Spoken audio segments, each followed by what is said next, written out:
So hello guys, we are starting chapter 16, digestion and absorption. Food is one of the basic requirement of all living organism. The major component of our food are carbohydrate, protein and fat. Vitamin and mineral are also required in small quantity. इसमें ये कह रहा है कि food is one of the basic requirement of all living organism. Food हमारे जो living system का बहुत ही बेसिक रिक्वायरमेंट है, मेजर कंपोनेंट। अब उसमें से भी ज़्यादातर हिस्सा हमारा कार्बोहाइड्रेट्स, प्रोटीन्स और फैट्स होता है, और उसमें से जो थोड़ा जो हमें रिक्वायरमेंट होता है वो है विटामिन्स और minerals, also required in small amount. Food provide energy and organic material for growth and repair. Food से हमें एनर्जी मिलती है और हमें ऑर्गेनिक मटेरियल्स मिलते हैं जो कि हमारे जो डैमेज सेल्स हैं उनको रिपेयर करता है और उनकी ग्रोथ भी करवाता है। The water we take in, जो वाटर हम अपने अंदर लेते हैं, plays an important role in metabolic process and also prevents dehydration of the body. जो पानी हम अपने बॉडी में अंदर लेते हैं वो मेटाबॉलिक प्रोसेसेस के लिए बहुत ही इम्पॉर्टेंट रोल प्ले करता है और हमें डिहाइड्रेशन से भी बचाता है। डिहाइड्रेशन का मतलब क्या होता है? पानी की कमी। Biomacromolecule in food cannot be utilised by our body in their original forms. Biomacromolecules का मतलब क्या है? अब इस वर्ड को तोड़ो। बायो मतलब लाइफ, मैक्रो मतलब बड़े, और मॉलिक्यूल्स का मतलब मॉलिक्यूल्स। बायो मैक्रोमोलिक्यूल्स जो ऑर्गेनिक मटेरियल है जो कि साइज में बड़ा है, ठीक है, मतलब कि फूड जो कि हम उसके ओरिजिनल फॉर्म में नहीं ले सकते। They have to be broken down and converted into simple substances in the digestive system. इनको हमें तोड़कर कन्वर्ट करना पड़ेगा सिंपल सब्सटेंसेस में जिससे ये डाइजेस्टिव सिस्टम में आगे बढ़ सके। This process of conversion of complex food substances to simple absorbable form is called the digestion. यही कन्वर्जन जो कॉम्प्लेक्स फूड है उसको हम सिंपल एब्जॉर्ब होने लायक फूड में या फॉर्म में कन्वर्ट कर देते हैं, इसी को हम बोलते हैं digestion. Is carried out by our digestive system, जो कि हमारा डाइजेस्टिव सिस्टम करता है by mechanical and biochemical method. अब ये क्यों बोला है मैकेनिकल? मतलब क्योंकि हम च्यू करते हैं और वो किसी पाथवे से डाउन जाता है, बहुत सारे पैसेजेस से जाता है, which is mechanical. And biochemical means ये हो गया कि वहाँ पे बहुत सारे एंजाइम्स वो करते हैं, इसलिए उसे हम बायोकेमिकल मेथड बोल देते हैं। और ये बहुत ही इंपॉर्टेंट चीज़ है, digestive system by mechanical and biochemical method.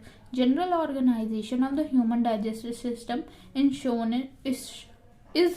Shown in figure 16.1। अब हम आते हैं डाइजेस्टिव सिस्टम में, ठीक है। The human digestive system consist of alimentary canal and the associated glands. अब जो ह्यूमन डाइजेस्टिव सिस्टम है वो दो मेजर थिंग से बना हुआ है, एलिमेंट्री कैनाल और उससे के एसोसिएटेड ग्लैंड्स। अब हम सबसे पहले चलते हैं एलिमेंट्री कैनाल की तरफ। The alimentary canal begins with the anterior opening. Anterior opening मतलब सामने की ओपनिंग। द माउथ जो कि है mouth, and it opens out posteriorly through the anus, और पीछे से एनस से। The mouth leads to the buccal cavity और ओरल कैविटी। बकल कैविटी को ही हम ओरल कैविटी बोलते हैं। The oral cavity has a number of teeth and a muscular tongue. Oral cavity में हमारे नंबर ऑफ टीथ प्रेजेंट है और एक मस्कुलर टंग प्रेजेंट है। Each tooth is embedded in a socket of jaw bone, और हर एक टूथ एकदम गड़ा हुआ है, मतलब कि उसमें घुसा हुआ है, किसमें? Socket of jaw bone.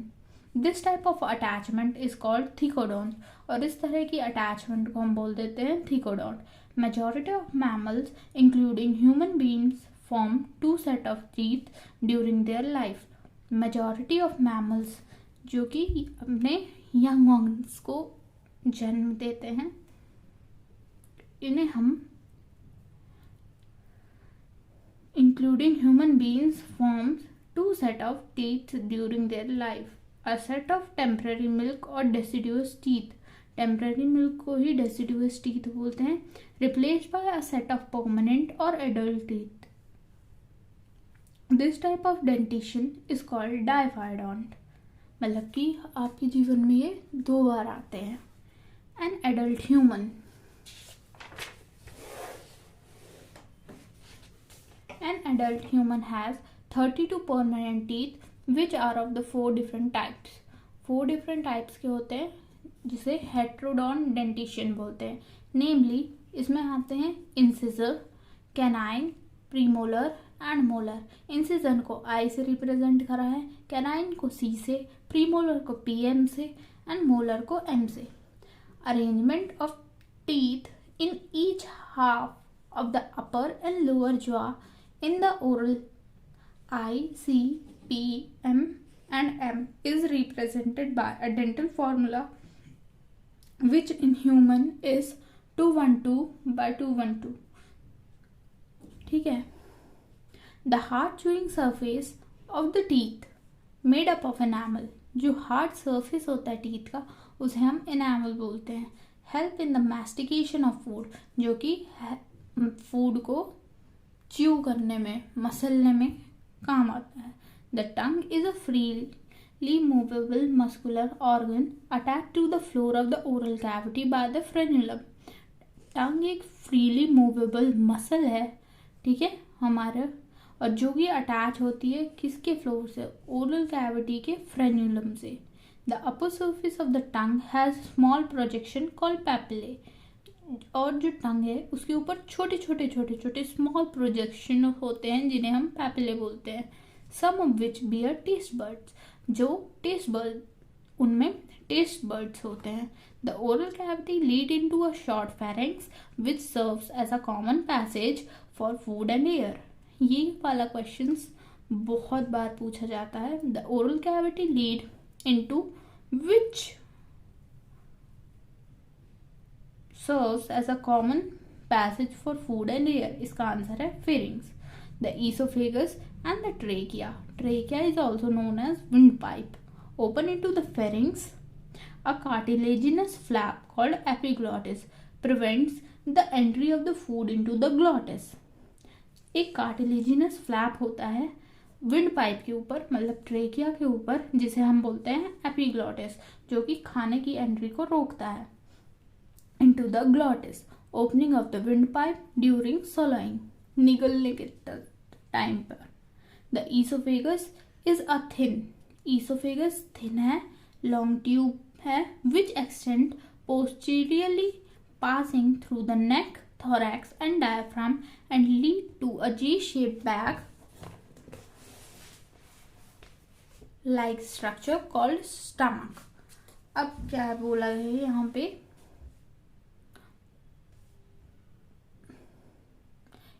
Oesophagus है जो कि थिन है, लॉन्ग ट्यूब है, जो कि पीछे, जो थोरैक्स है उसके पीछे, नेक, थोरैक्स एंड डायफ्राम के पीछे तरफ से होते हुए एक जे शेप बैग में पहुंच जाती है.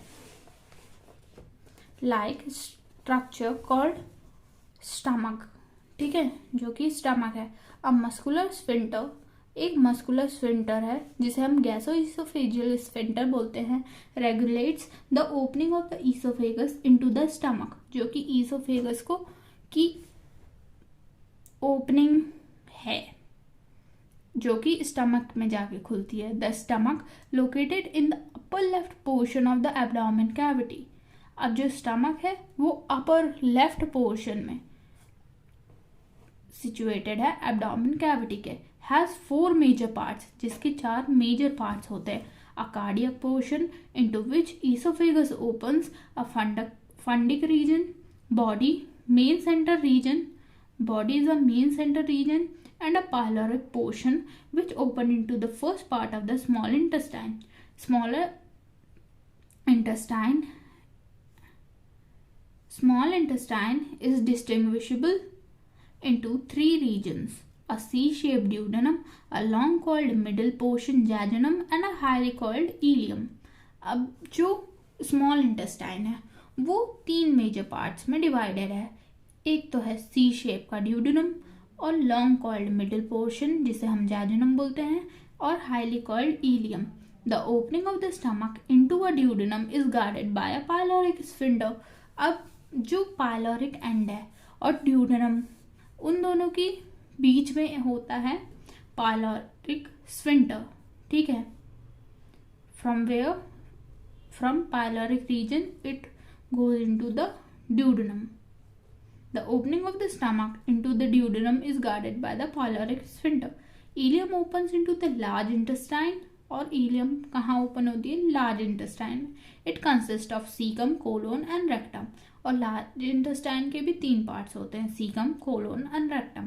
Cecum is the small blind sac which hosts some symbiotic microorganism. Caecum एक स्मॉल ब्लाइंड सैक है जो कि कुछ सिम्बायोटिक माइक्रो ऑर्गेनिज्म कैरी करता है.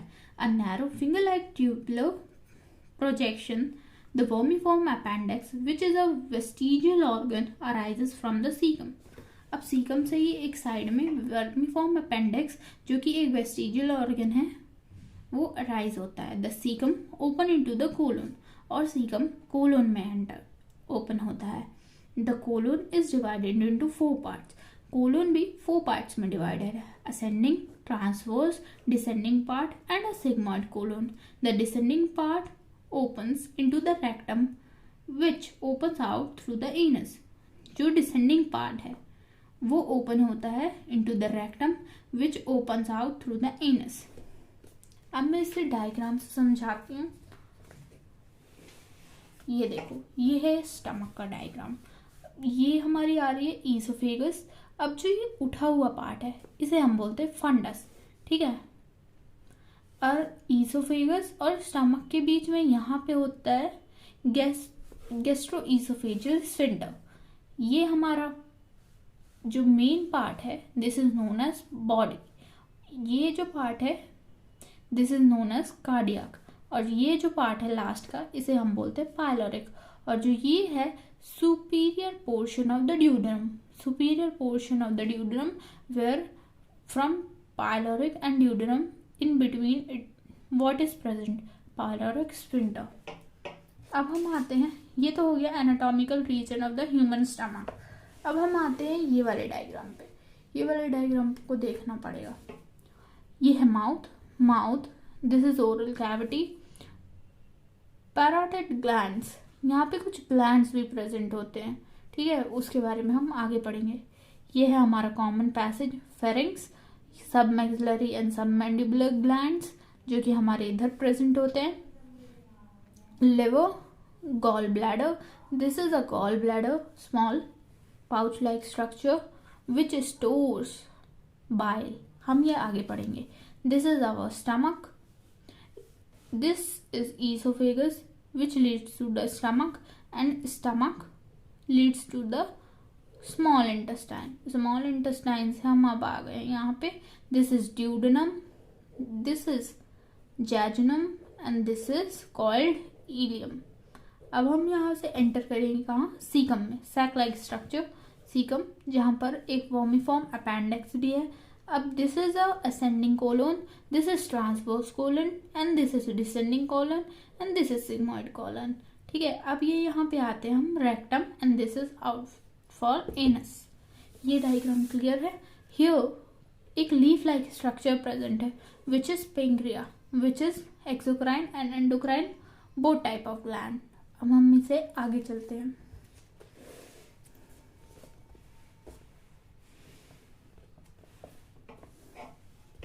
The wall of the alimentary canal from esophagus to the rectum possess 4 layers. अब जो alimentary canal है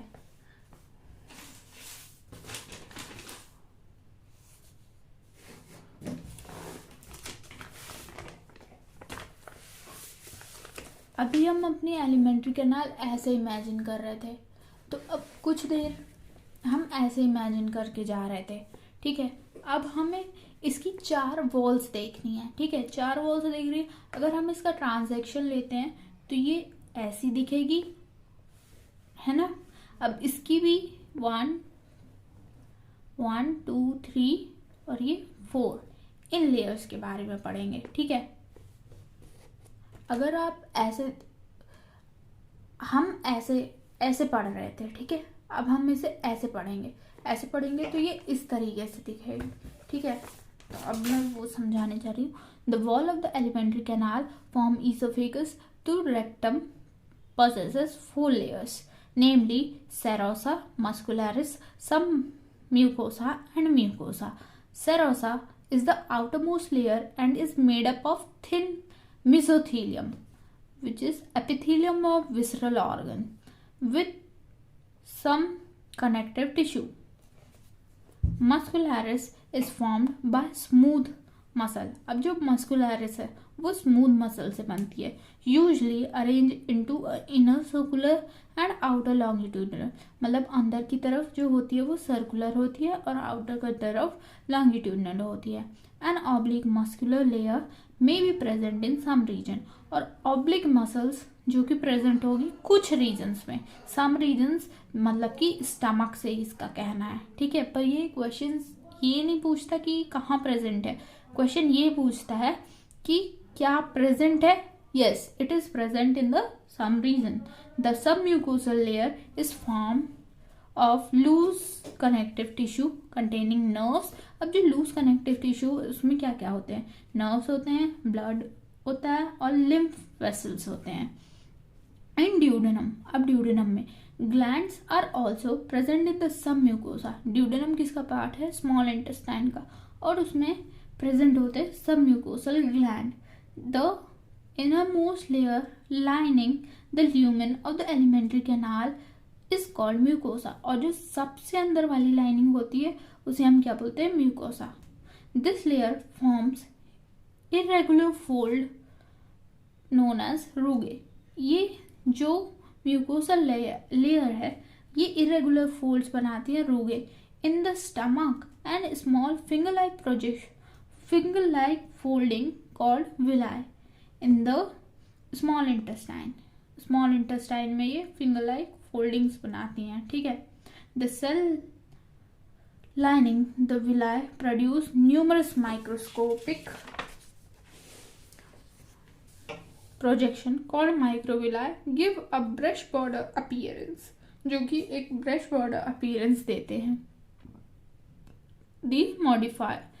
These modifications increase the surface area enormously, और इसके कारण क्या होता है, हमारा surface area increase हो जाता है। Villi are supplied with a network of capillaries. अब जो villi हैं वो कुछ network of capillaries से होते हैं, and a large lymph vessel called the lacteals, और उसमें large lymph vessels होते हैं जिन्हें हम बोलते हैं lacteals. Mucosal epithelium has goblet sales. अब जो म्यूकोसल एपिथेलियम है उसमें क्या होते हैं, गॉबलेट सेल्स होते हैं, which secrete mucus that help in the lubrication. जो कि म्यूकोसल एपिथेलियम है, गॉबलेट सेल्स जो कि क्या सिक्रीट करते हैं, mucus, which help in the lubrication, जो कि लुब्रिकेशन में हेल्प करते हैं। लुब्रिकेशन का मतलब सरफेस में एक्सकोरिएशन नहीं होने देते, ठीक है। Mucosa also forms glands in the stomach. Mucosa जो है वो ग्लैंड्स बनाती है स्टमक में, जैसे कि gastric glands and crypts in between. Crypts कहाँ बनाएगी, इंटेस्टाइन में। Crypts in between base of villi in the intestine which is known as crypts of Lieberkuhn. All the 4 layer show modification in different part of the alimentary canal. अब हम देखते हैं इसका diagram. ये है इसका डायग्राम, ये देखो, ये जो सबसे आउटर मोस्ट लेयर है this is known as serosa, ठीक है। अब इसके अंदर वाली layer which is muscularis, inner circular outer longitudinal. अब देखो आप इसे इस तरीके से इमेजिन कर सकते हो,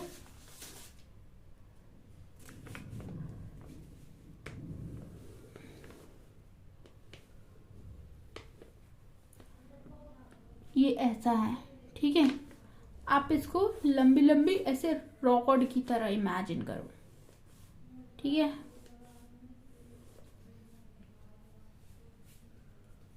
ऐसे, और सर्कुलर ये ऐसे दिखा रहा है, तो सर्कुलर कैसे आप इमेजिन करोगे कि वो ऐसे सर्कल में प्रेजेंट है, बस सिर्फ सर्कल में।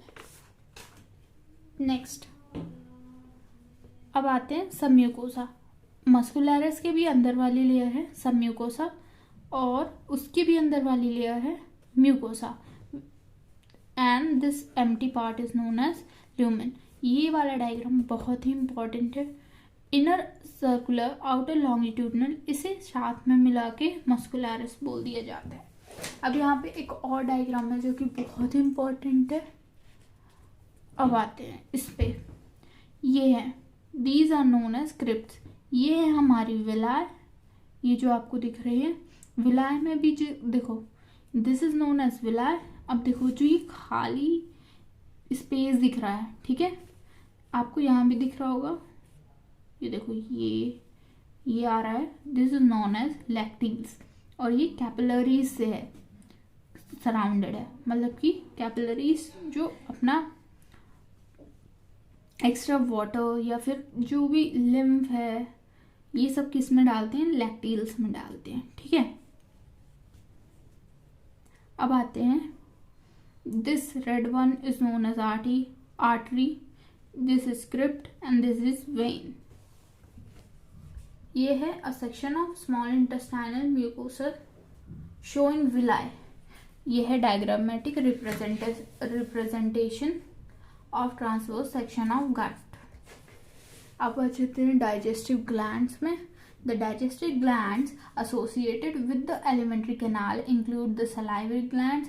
अब डाइजेस्टिव ग्लैंड्स भी कितने टाइप की डाइजेस्टिव ग्लैंड्स हमारी बॉडी में इंक्लूडेड है, salivary glands, the liver and the pancreas. Salivary glands जो कि माउथ में प्रेजेंट होते हैं, liver is present in the abdomen, pancreas is also present below stomach, ठीक है। Saliva is mainly produced by 3 pairs of salivary gland. Saliva जो है mainly किससे प्रोड्यूस होता है, 3 पेयर ऑफ सलाइवरी ग्लैंड से। इसके नाम है द पैरोटिड जो कि चीक के पास प्रेजेंट होता है, द सब मैक्सिलरी और सब मैंडिबुलर जो कि लोअर जॉ में प्रेजेंट होता है, and the sub lingual between the tongue. These glands situated just outside the buccal cavity secrete salivary juice into the buccal cavity.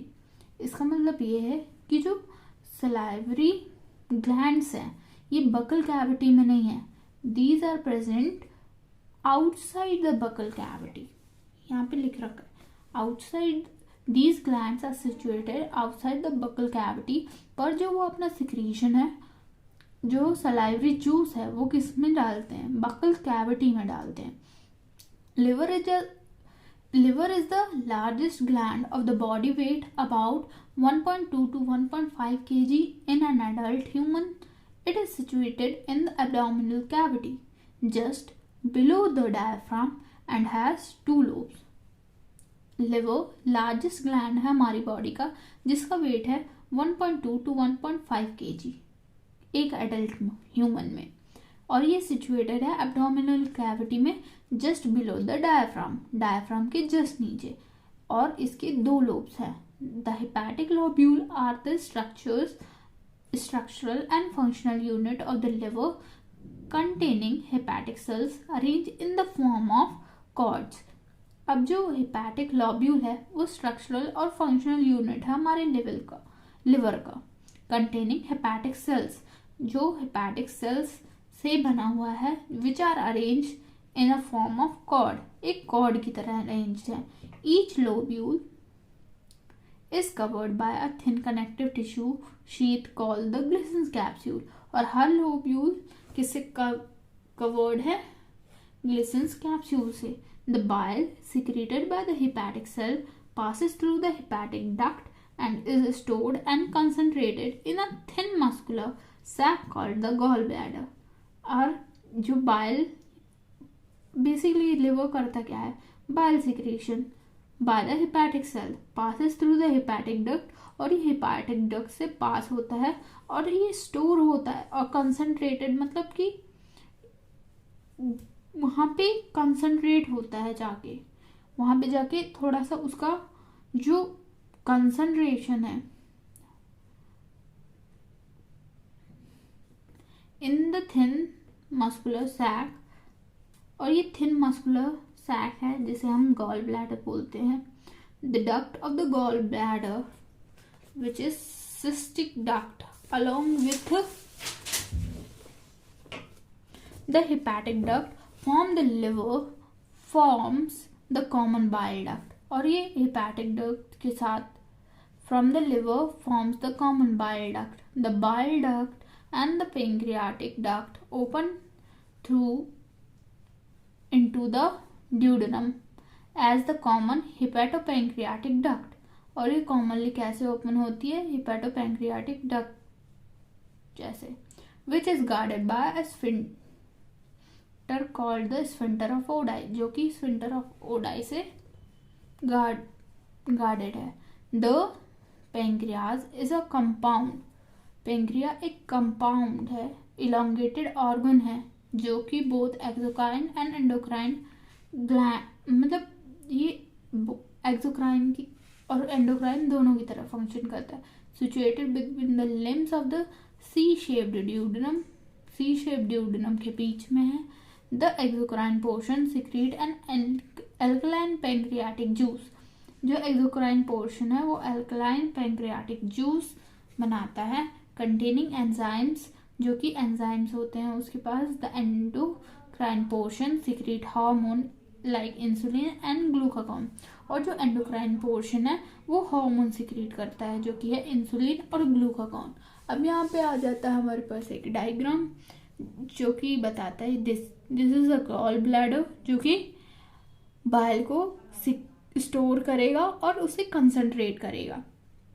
This is duct from gall bladder, जिसे हम cystic duct भी बोलते हैं, और ये जो डक्ट है ये हेपेटिक डक्ट है। हेपेटिक डक्ट और सिस्टिक डक्ट को जहाँ पे ये कॉमनली मीट करते हैं और एक डक्ट बनाते हैं, इसे हम बोलते हैं कॉमन हेपेटिक डक्ट, ठीक है।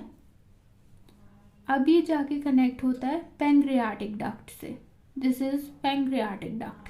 अब ये पैंक्रियाटिक डक्ट और कॉमन बाइल डक्ट जहाँ आके मीट करते हैं, this is known as hepatopancreatic duct, और इनके पास यहाँ पे एक स्फिंक्टर होता है which is known as sphincter of Oddi. This is pancreatic duct, this is C shape duodenum, common bile duct, और ये the duct system of liver, gall bladder and pancreas. ये था डायग्राम। अब हम आते हैं यहाँ पे digestion of food. The process of digestion is accomplished by mechanical and chemical process. ये हमने पहले ही बताया, द प्रोसेस जो डाइजेशन है वो मैकेनिकल और केमिकल प्रोसेसेस से होता है। The buccal cavity perform two major function. Buccal cavity हमारी दो मेन फंक्शंस करती है, which is mastication of food और फैसिलिटेशन ऑफ स्वलोइंग, मतलब कि वो खाने को चबा के छोटे छोटे पीसेस में कन्वर्ट करने में मदद करती है और उसे निगलने में मदद करती है। The teeth and the tongue with the help of saliva masticate and mix up the food thoroughly, ठीक है। Mucus in saliva help in the lubrication and adhering the masticated food particle into a bolus। Mucus मदद करता है और lubrication provide करता है, मैस्टिकेटेड food को इकट्ठा रख के एक राउंड सा स्ट्रक्चर बनाता है जिसे हम बोलते हैं क्या, bolus. The bolus is then conveyed into the pharynx. फिर बोलस को फेरिंग्स की तरफ खसका दिया जाता है, and then into the oesophagus by swallowing और डिग्लूटिनेशन। निगलने को ही हम स्वॉलोइंग बोलते हैं और उसका ही एक और नाम है deglutition. The bolus further passes down through the esophagus. अब बोलस जो कि further esophagus से जाता है by successive wave of muscular contraction called peristalsis. वो नीचे esophagus से फ्लो करता हुआ जाता है. जब हम esophagus ऐसी है, जब इसके अंदर खाना जाएगा तो वो थोड़ी ऐसी होगी, फिर ऐसी होगी, फिर ऐसी होगी, फिर ऐसी होगी, फिर ऐसी होगी, ऐसी होगी. यही ईसोफेगस की जो मस्कुलर कॉन्ट्रैक्शन है वही ये बोल रहा है.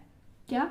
The bolus further passes down through the oesophagus by a successive wave of the muscular contraction called the peristalsis. और इसी मूवमेंट को हम बोल देते हैं, इसी मतलब मूवमेंट को हम बोल देते हैं पेरिस्टाल्सिस. The गैस्ट्रोईसोफेजियल sphincter. अब ये गैस्ट्रोईसोफेजियल स्फिंक्टर हमने पहले पढ़ा था. ये कहाँ आ रहा था? स्टमक और ईसोफेगस के बीच में. Control the passage of the food into the stomach. ठीक है. The saliva secreted into the oral cavity contain electrolytes.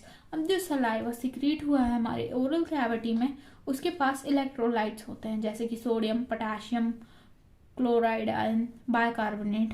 Bicarbonate है HCO3- एंड एंजाइम्स और कुछ enzymes, salivary amylase and lysozyme. Lysozyme is antibacterial. ठीक है. The chemical process of the digestion is initiated in the oral cavity by the hydrolytic action of the carbohydrate splitting enzyme. अब जो हमारा digestion है वो oral cavity में ही start हो जाता है. किसके? हाइड्रोलिटिक एक्शन, मतलब पानी के एक्शन से कार्बोहाइड्रेट का टूटना इन the presence of enzyme. The salivary amylase is an enzyme. About 30% of starch is hydrolyzed here by this enzyme. Optimum pH होना चाहिए 6.8 into a disaccharide. Actually it is a polysaccharide जो कि convert होता है disaccharide maltose में. ये आपको biomolecules chemistry या तो फिर बायो के ही चैप्टर में पढ़ाया जाता है. ठीक है. Lysozyme present in saliva act as an antibacterial agent that prevent infection. Lysozyme एक एंटीबैक्टीरियल एजेंट की तरह काम करता है जो कि इन्फेक्शन से बचाता है. Salivary amylase in the presence of starch in the presence of salivary amylase pH 6.8 converts disaccharide into the presence of salivary amylase pH 6.8 converted into the maltose. The mucosa of the stomach has gastric glands. अब mucosa में जो होते हैं gastric glands होते हैं. Gastric gland have three major type of cells, namely mucous neck cells which secrete mucus, peptic or chief cells which secrete the proenzyme pepsinogen, and parietal or axanthic cell which secrete HCl and intrinsic factor. इसका पूरा नाम है castle intrinsic factor essential for absorption of vitamin B12. अब इसे थोड़ा अच्छे से समझते हैं. Mucus of the stomach has gastric glands. Gastric gland have three major type of cells.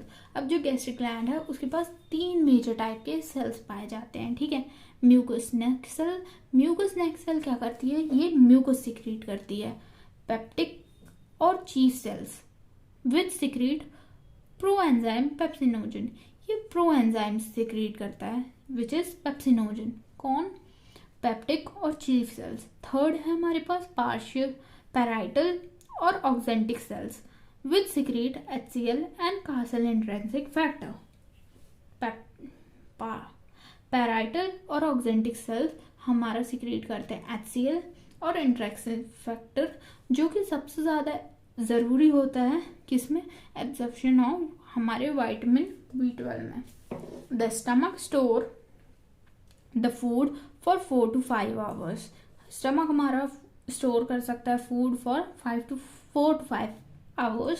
The food mixes thoroughly with the acidic gastric juice of the stomach by the churning movement of its muscular wall and is called the chyme.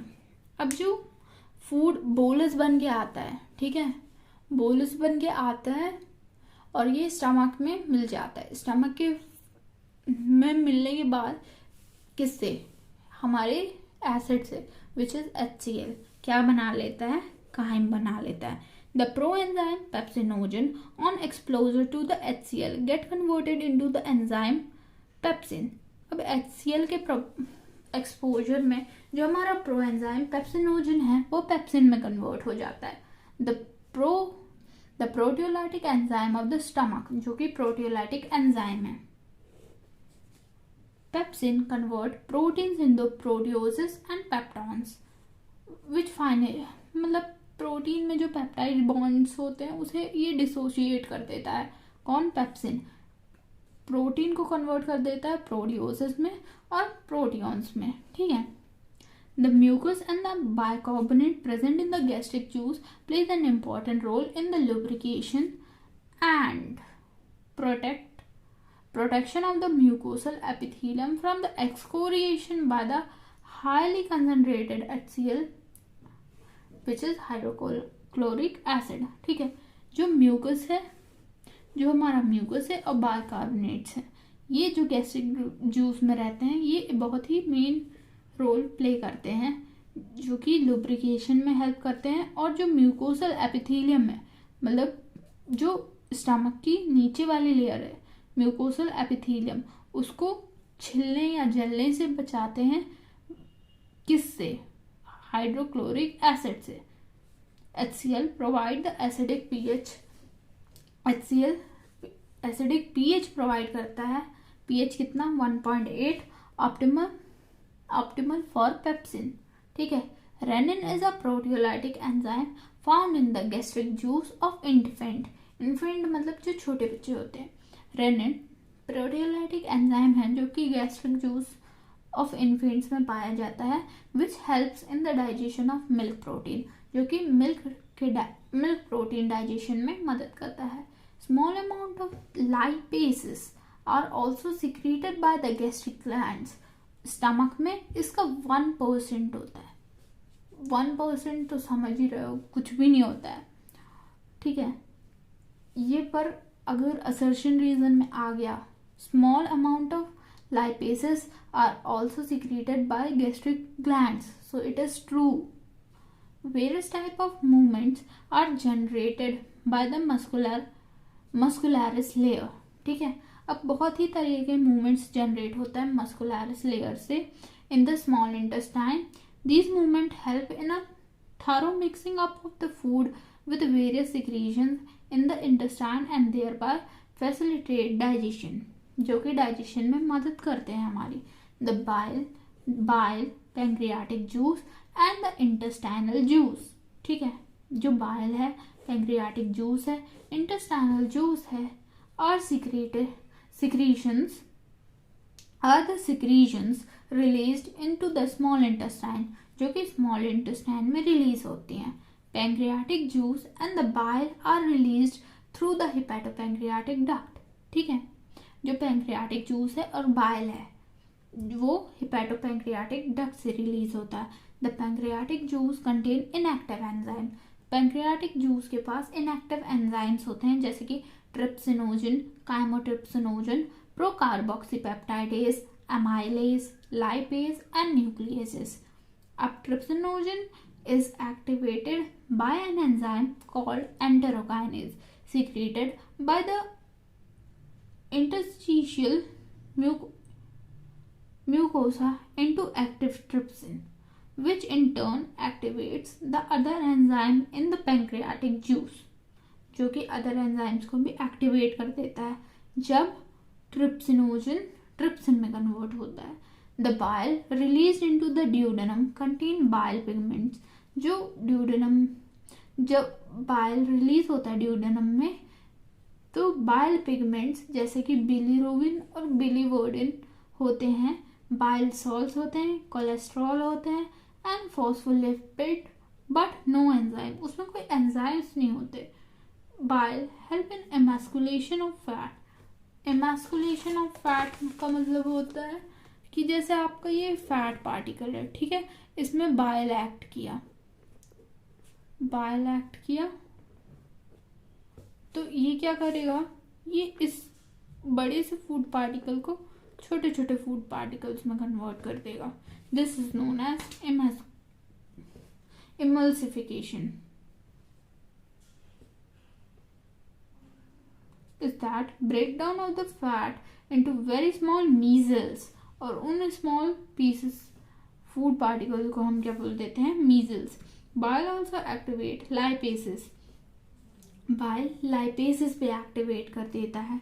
The intestinal mucosal epithelium has goblet cells. Intestinal mucosa के पास goblet cells भी होते हैं, ठीक है, विच secrete mucus, जो कि mucus secrete करते हैं. The secretion of a brush border cell of the mucosa along with the secretion of the goblet cells constitute the interstitial juice और succus entericus. Interstitial juice को ही succus entericus बोलते हैं. This juice contain a various variety of enzymes like disaccharidase, example maltases, dipeptides, lipases, nucleosidases, etc.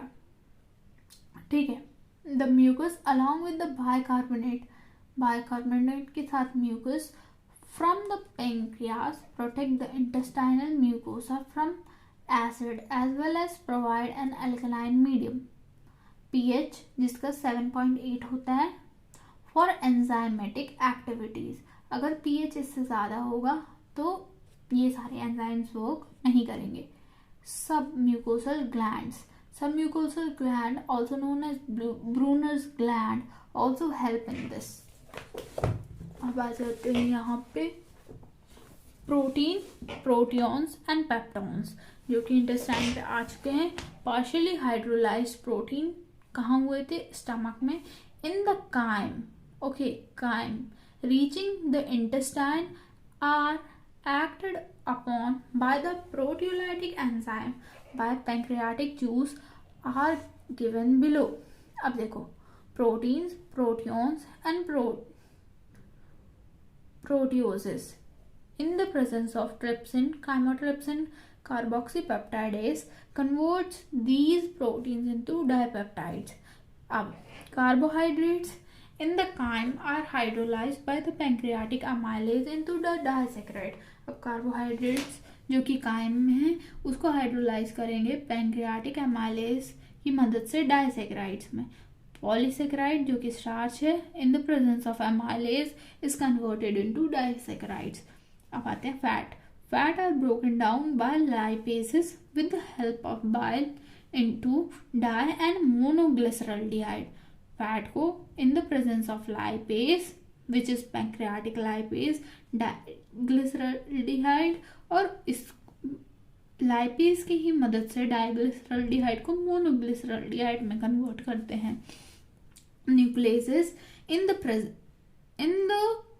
pancreatic juice act on the nucleic acid to form nucleotide and nucleoside. Nucleic acid nucleases की presence में nucleotides में टूटता है और nucleotides further in the presence of nucleotide nucleases nucleosides में. ठीक है. The enzymes in the succus entericus act on the end product of the above reaction to form the respective simple absorbable form.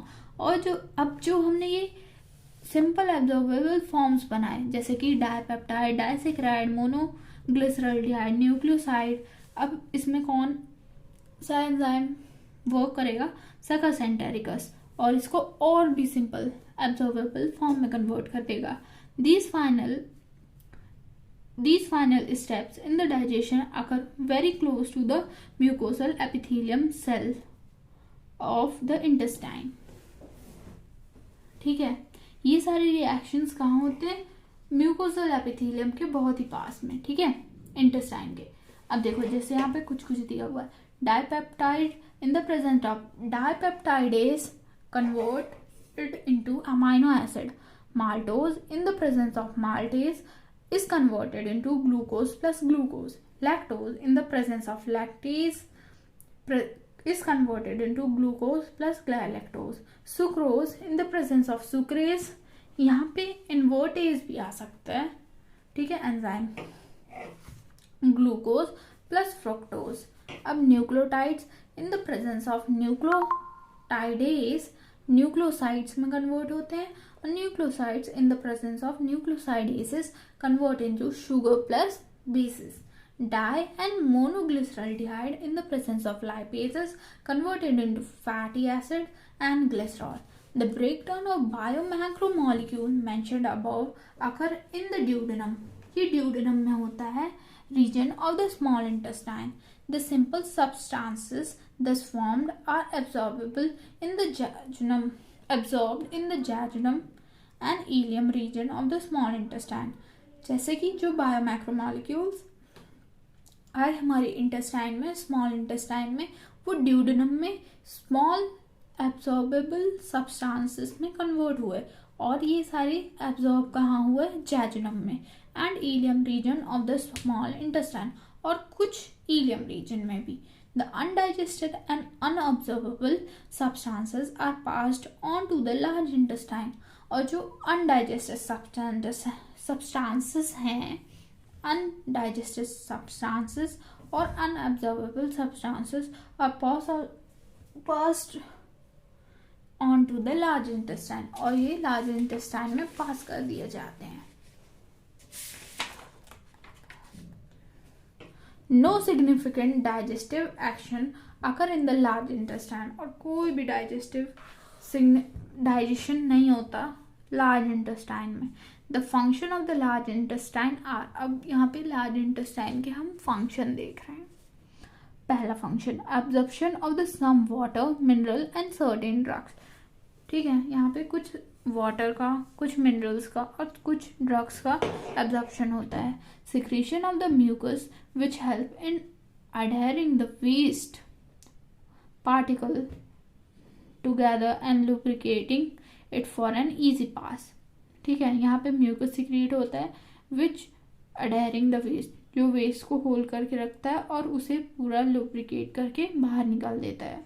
ठीक है. The undigested unabsorbable substances called faeces, जो कि undigested unabsorbable substances हैं, उसे हम faeces बोलते हैं. Enters into the caecum, जो कि सीकम में एंटर करता है of the large intestine through ileocaecal valve. वहाँ पे इलियोसीकल वाल्व होता है which prevent the back flow of the faecal matter, जो कि वेस्ट मटेरियल को बैक फ्लो होने से बचाता है. It is temporarily stored in the rectum till defecation. Defecation का मतलब क्या हुआ बताओ. Defecation mean passage of stools. It is temporarily stored in the rectum till defecation.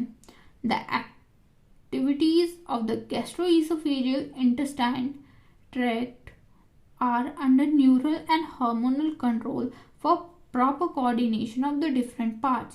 The sight, smell, or the presence of the food in the oral cavity can stimulate the secretion of the saliva. ठीक है. Gastric इसमें बोल रहा है कि मतलब जो हमारा न्यूरल है और हार्मोनल कंट्रोल है वो डिफरेंट पार्ट्स पर है, जैसे कि स्मेल, आई, कोई भी, और या तो प्रेजेंस ऑफ फूड है हमारे आसपास या तो ओरल कैविटी में, तो जिसके कारण सलाइवेशन हो सकता है. ठीक है. Gastric and intestinal secretion are also similarly stimulated by neural signal.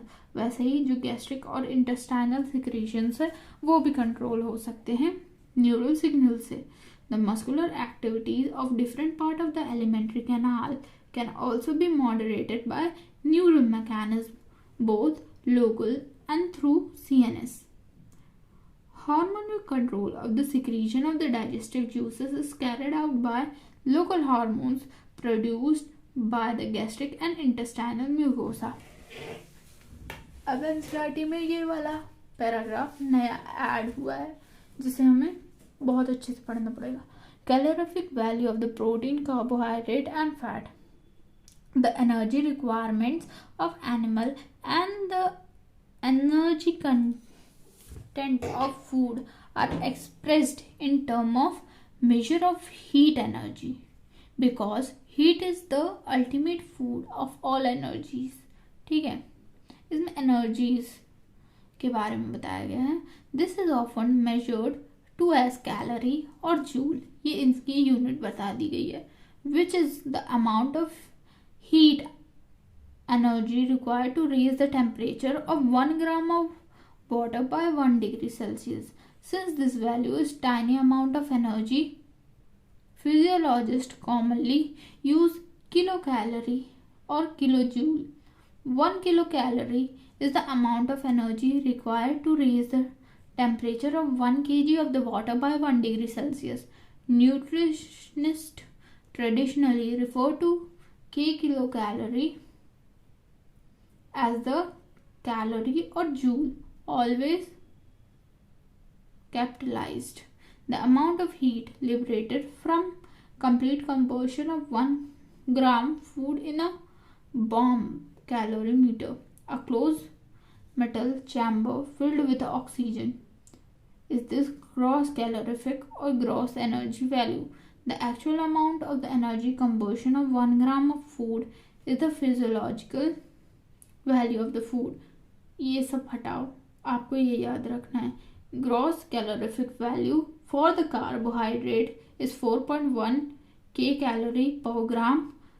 Fats के लिए है 5.65 kcal per gram and for carbohydrates के लिए है 4.1, प्रोटीन्स के लिए 5.65, फैट्स के लिए 9.4 ग्राम kcal per gram respectively, whereas their physiological value, अब इसकी physiological values क्या है? कार्बोहाइड्रेट के लिए 4.0 kcal per gram, प्रोटीन के लिए है 4.0 kcal per gram और जो है फैट उसके लिए है 9.0 kcal per gram रिस्पेक्टिवली. बस ठीक है. अब हम आते हैं हमारे सेकेंड लास्ट टॉपिक पे, absorption of the digested product. Absorption is the process by which the end product of the digestion passes through the intestinal mucosa into the blood or lymph. अब जो absorb मतलब food है, ठीक है, अभी intestinal mucosa और blood lymph तक कैसे जाता है? It is carried out by the passive, active or facultative transport machinery. ये हम passive, active और facultative transport से भी कर सकते हैं. Small amounts of monosaccharide like glucose, amino acid and some electrolytes like chloride ion are generally absorbed by simple diffusion. जैसे कि मोनोसैक्राइड्स हैं, जैसे कि ग्लूकोज, अमाइनो एसिड, कुछ इलेक्ट्रोलाइट्स, क्लोराइड आयन जनरली कैसे एब्जॉर्ब होते हैं? सिंपल डिफ्यूजन के थ्रू. ये आपने पढ़ा होगा ट्रांसपोर्ट इन प्लांट्स में. Simple diffusion, active, facultative. ठीक है. The passage of these substances into the blood depend upon the concentration gradient. Concentration gradient का मतलब मान लो कि यहाँ पे एक चैम्बर है और यहाँ पे एक वॉल है, ठीक है, यहाँ पे वाटर है, ठीक है. अब यहाँ पे ज़्यादा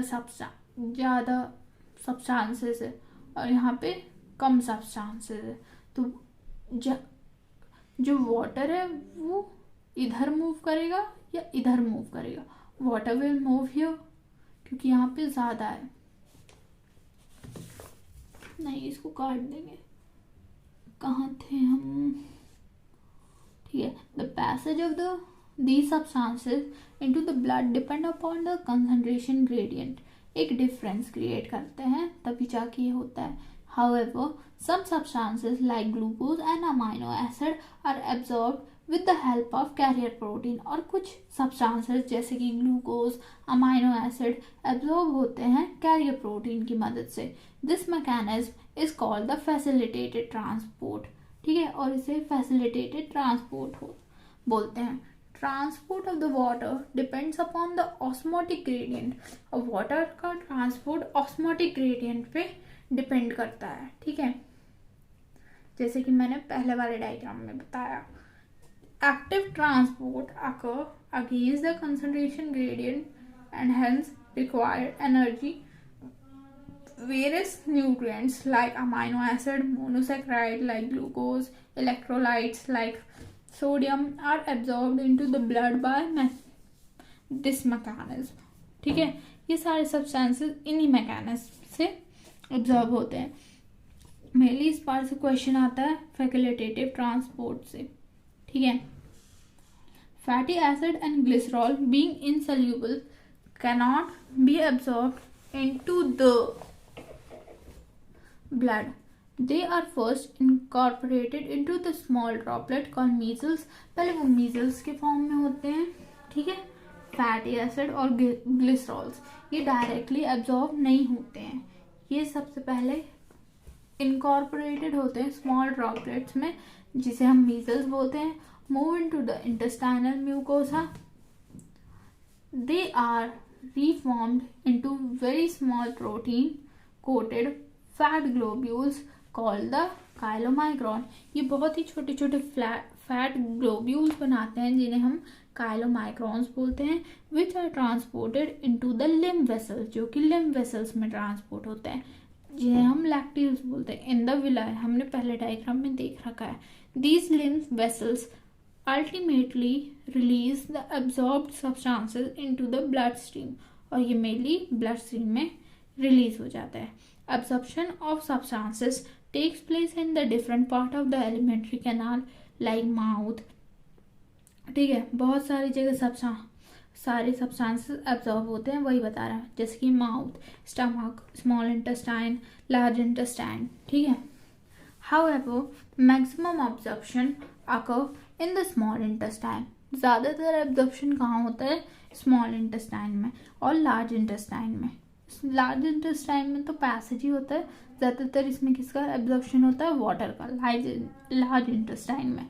However, maximum absorption occur in the small intestine। A summary of absorption, site of absorption and substances absorbed। ठीक है,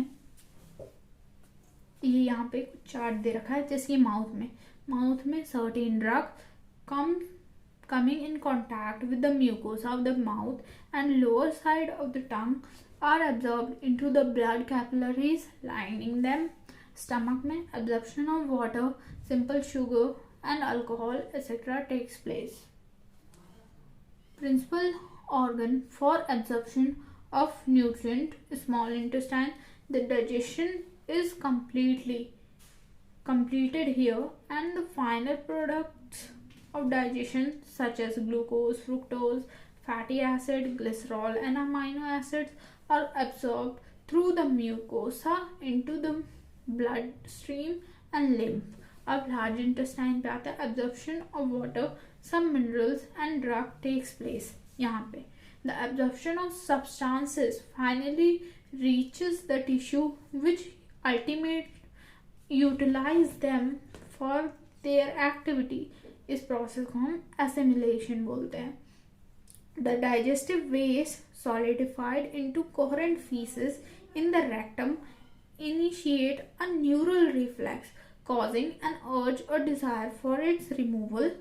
The egestion का मतलब है urge for desire of removal of feces to the outside through the anal opening is a voluntary process।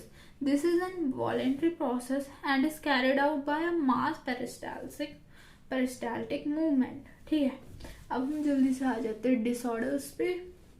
Disorders, the inflammation of the intestine tract is the most common element due to bacterial or viral infection। The infections are also caused by the parasites of the intestine like tapeworm, roundworm, threadworm, hookworm, pinworm, etc. देखो अब जो intestinal inflammation हो जाता है वो most commonly होने वाली disease है, या तो फिर वहाँ पे बैक्टीरियल और वायरल ग्रोथ हो जाती है उस कारण से इन्फेक्शन, जो कि पैरासाइट से कॉज होता है, जैसे कि tape worm, round worm, thread worm, hook worm, pin worm etcetera. अब आ जाते हैं यहाँ पे जॉन्डिस। जॉन्डिस क्या होता है? जॉन्डिस को हम हिंदी में बोलते हैं पीलिया। The liver is affected, skin and eye turn yellow due to the deposition of bile pigment.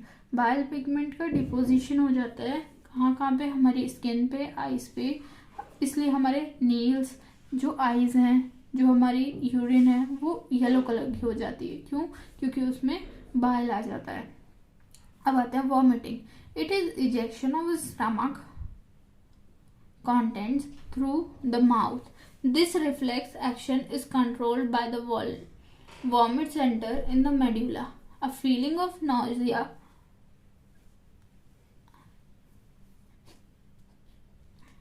precede vomiting. ठीक है, अमर तो भाग जा।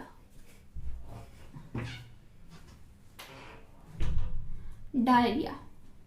The abnormal frequency of the bowel movement and increase liquidity. Diarrhoea और कॉन्स्टिपेशन दोनों ही बहुत डिफरेंट है। Diarrhoea में abnormal frequency of bowel movement, जो हमारी फीसेस हैं उनका प्रॉपरली मूवमेंट नहीं हो पाता।